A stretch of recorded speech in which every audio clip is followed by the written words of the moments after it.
Question कुछ इस तरीके से दे रखा है। इसमें क्या है, नॉर्मल घनाभ दे रखा है ना, और इसमें नॉर्मल वैल्यू ने देकर उनका रेशियो दे रखा है, ठीक है, अर्थात अनुपात दे रखा है। तो हम किसकी बात कर रहे हैं, घनाभ की इस प्रश्न में।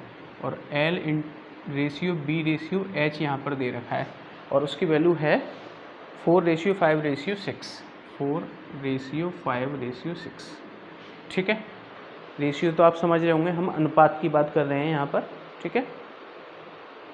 और आयतन दे रखा है जिसे हम V लिखते हैं, V बराबर है 960 सेंटीमीटर क्यूब, ठीक है। अब इसमें क्या है, LBH अर्थात लंबाई, चौड़ाई और ऊंचाई पूछा गया है, ठीक है। तो सिंपली बहुत आसानी से हम इसको सॉल्व कर लेंगे। अब V वॉल्यूम की बात कर रहे हैं, V बराबर होता है L into B into H बराबर 960, ठीक है। अब एक चीज़ आप जानते हैं, जब कोई भी अनुपात दे रखा हो, ठीक है, तो हम उसको संख्या के रूप में डायरेक्ट ना यूज करके उसके साथ में कोई ना कोई एक चर लगा लेते हैं या फिर वेरिएबल लगा लेते हैं। तो यहाँ पर हम वेरिएबल के रूप में x लगाएंगे, तो L की वैल्यू 4, तो 4 के साथ में x, ऐसे B की वैल्यू 5 तो 5x, और H की वैल्यू 6 तो 6x बराबर 960। तो 4 का हमने 5 में किया 20, 20 का 6 में किया तो 120, और x का 3 बार है तो x क्यूब बराबर 960।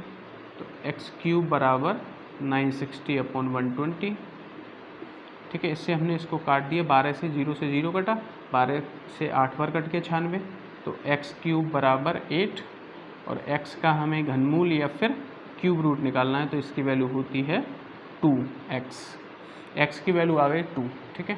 अब हम LBH की वैल्यू निकाल सकते हैं, तो L बराबर क्या था 4 इंटू एक्स, तो 4 इंटू एक्स की वैल्यू 2, तो L हो गया 8 सेंटीमीटर, B हो गया 5 इंटू 2 तो 10 सेंटीमीटर, ऐसे H हो गया 6x, x की वैल्यू 2, तो ये हो गया 12 सेंटीमीटर।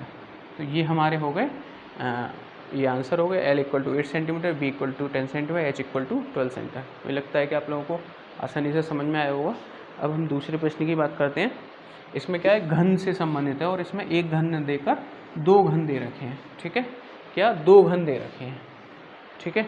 और प्रश्न कुछ इस तरीके से है कि 2 घन दे रखे हैं, कितने, 2, ठीक है, और प्रत्येक का आयतन कितना है 1728, और 2 की बात कर रहे हैं तो कितना हो गया, 2 का गुणा कर देंगे तो ये होगा 3456 सेंटीमीटर क्यूब, ठीक है। अब इसमें दे रखा है कि इसके जो सिरे हैं उनको आपस में जोड़ा गया है, ठीक है। और जब हम 2 घन के सिरों को एक साथ जोड़कर कोई आकृति बनाते हैं तो वो क्या है, घनाभ बन जाता है, ठीक है। क्यों, क्योंकि जब हम लेंथ की बात करते हैं, अर्थात हम लेंथ के साथ ही तो मिलाएंगे, है ना, हम बेस पर कोई चीज़ है ना, तो बेस के साथ में बेस को जोड़ेंगे, अर्थात बेस का मतलब लेंथ की बात करें तो लेंथ को लेंथ के साथ में जोड़ेंगे, अर्थात लेंथ जो घन की लेंथ कॉमन थी वो अब क्या हो जाएगी, अलग अलग हो जब हम दोनों को मिक्स करेंगे, दोनों को ऐड करेंगे तो वो क्या है, लेंथ की वैल्यू ब्रेथ और हाइट से डिफरेंट हो जाएगी, इससे कि घनाभ का निर्माण होगा, ठीक है। मुझे लग रहा है कि आप लोगों को समझ में आया होगा। और इससे क्या है कि फिगर के माध्यम से हम आपको बता देते हैं, ठीक है। ये एक घन है, ये घन बन गया, ठीक है। एक और नज़दीक का घन है,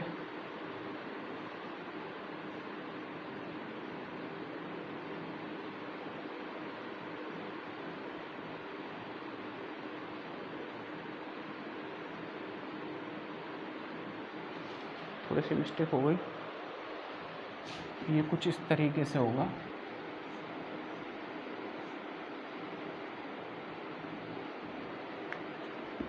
दोबारा बना लेते हैं इसको,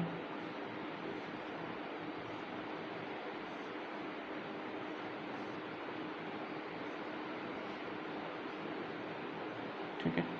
इसको हमने आगे तक बढ़ाया, ठीक है, फिर हमने अब इसको आगे तक बढ़ाया और इसको आगे तक बढ़ाया, इसको इससे मिलाया, इसको इससे मिलाया और इसको इससे मिलाया, ठीक है। अब ये क्या है, 2 घन हैं और वो सट कर रखे हुए हैं, ठीक है, ठीक है। अब यहाँ पर एक चीज़ देखने वाली है कि ये भी लेंथ थी और ये भी लेंथ थी, ठीक है। ब्रेथ, हाइट की बात करेंगे, ये हाइट है तो हाइट तो सेम रहेगी, हाइट पर तो कोई फ़र्क नहीं पड़ेगा, और ना ब्रेथ पर कोई फ़र्क पड़ेगा। ब्रेथ कौन सी है, ये, तो इस पर तो कोई फ़र्क पड़ने वाला नहीं है, ठीक है। फ़र्क किस पर पड़ेगा, लेंथ पर। ये जो लेंथ यहाँ से यहाँ तक थी, अब ये लेंथ यहाँ से यहाँ तक हो गई, कहाँ से कहाँ, यहाँ तक, कहाँ तक हो गई, यहाँ से यहाँ तक, जो कि पहले यहाँ से यहाँ तक थी, ठीक है। अर्थात लेंथ में चेंज आया।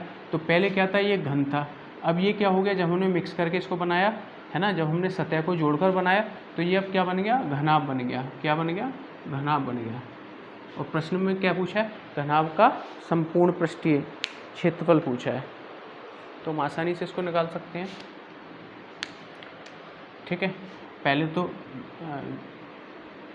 घन का आयतन दे रखा है 1728, तो घन का आयतन होता है साइड क्यूब, तो साइड क्यूब बराबर 1728, तो साइड कितनी हो गई 1728 का हमें क्या घनमूल लेना है, इसे आप कैलकुलेट करेंगे, तो जब हम इसके फैक्टर करेंगे तो आएंगे 12 गुणा 12 गुणा 12, तो हमारी वैल्यू आ गई 12। साइड का मतलब ए आ गई 12, ठीक है।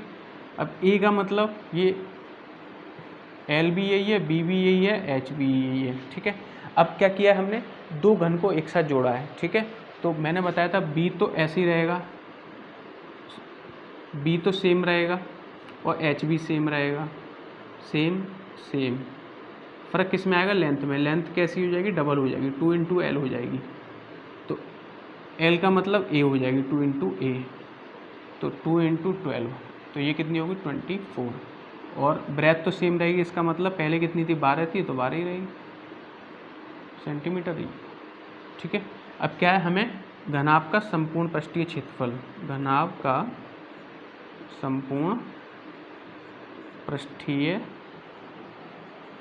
क्षेत्रफल हम आसानी से कैलकुलेट कर सकते हैं, 2 ब्रैकेट में L B plus B H plus H L.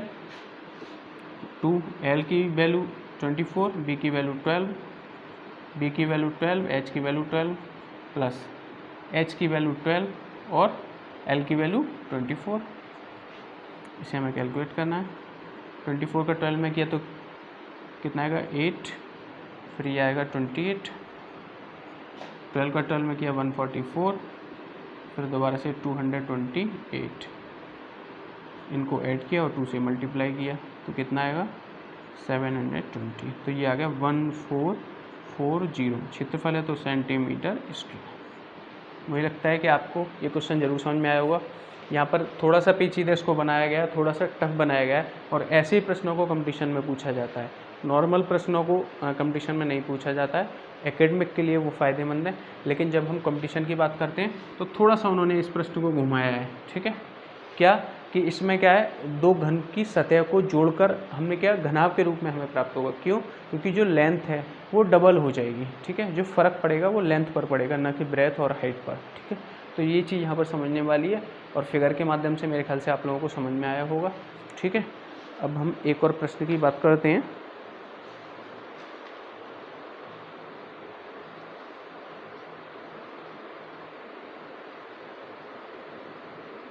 ठीक है, एक प्रश्न दे रखा है,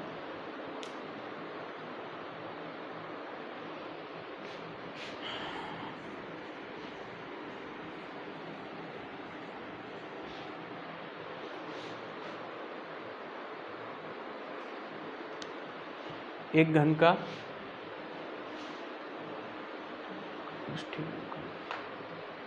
का आयतन दे रखा है, अर्थात v दे रखा है, किसका, घन का, ठीक है, किसका, घन का। v का घन का v दे रखा है, अर्थात वॉल्यूम दे रखा है 125 सेंटीमीटर क्यूब। उसका संपूर्ण पृष्ठ और विकर्ण पूछा है 125 सेंटीमीटर क्यूब। संपूर्ण पृष्ठीय मतलब TSA पता है हमें 6 इंटू साइड स्क्वायर, लेकिन पहले साइड निकालनी पड़ेगी, तो साइड के लिए क्या है 125 का हमें क्यूब रूट लेना पड़ेगा, तो कितना आया 5, ठीक है, ठीक है। साइड अर्थात ए हो गई 5, तो 6 इंटू ए स्क्वायर का मतलब 5 इंटू 5, तो ये होगा 150। एरिया है तो सेंटीमीटर स्क्वायर, ठीक है। अब हमें क्या निकालना है, विकर्ण निकालना है, अर्थात डायगोनल विकर्ण, जिसे हम क्या कहते हैं, डायगोनल, ठीक है। जब हम वर्ग के विकर्ण की बात करते हैं तो वर्ग का विकर्ण होता है a√3 अर्थात साइड इंटू √3 a√3। ए की वैल्यू हमारे पास है 5√3, तो ये होगा 5√3 सेंटीमीटर। ठीक है, नॉर्मल प्रश्न है ना, इस तरीके के प्रश्न भी पूछ लिए जाते हैं।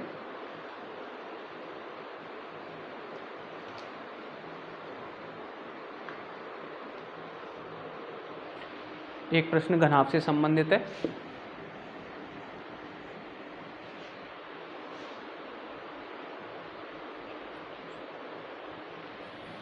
एक घनाभ की लेंथ दे रखी है 120, ब्रेथ दे रखी है 40 और हाइट एच दे रखी है 30।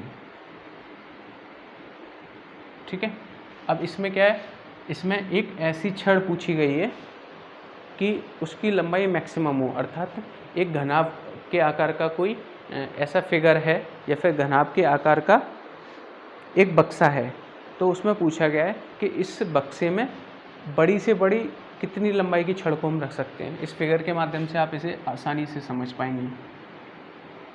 ये हमने आयत बनाया, ये एक और आयत बनाया, इसके शीर्ष अर्थात वर्टिसेस को हमने मिला दिया, तो ये क्या बन गया, घनाभ बन गया। ठीक है, अब आप देख पा रहे होंगे कि इस फिगर के माध्यम से आप देख के ये बता सकते हैं कि इस फिगर में अर्थात क्वेश्चन में बक्सा बताया गया है, बक्से का आकार घनाभ का है। ठीक है, इस बक्से में बड़ी से बड़ी छड़ कितनी लंबाई की बड़ी से बड़ी छड़ रखी जा सकती है, तो वो बड़ी से बड़ी लंबाई क्या होगी, हम इस किसी भी एक कॉर्नर को पकड़ें और उसको अपोजिट कॉर्नर से मिलाएं, अर्थात यदि हम इसकी बात करते हैं तो यहाँ से लेकर यहाँ तक ये जो लेंथ होगी वो क्या होगी, सबसे बड़ी छड़ की लंबाई होगी। और इसी को क्या कहते हैं, हम इसी को हम क्या कहते हैं, विकर्ण।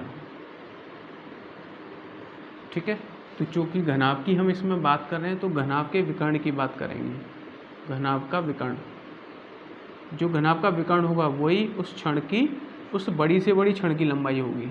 और घनाभ का विकर्ण हमें मालूम है फॉर्मूला, √L² + b² + h²।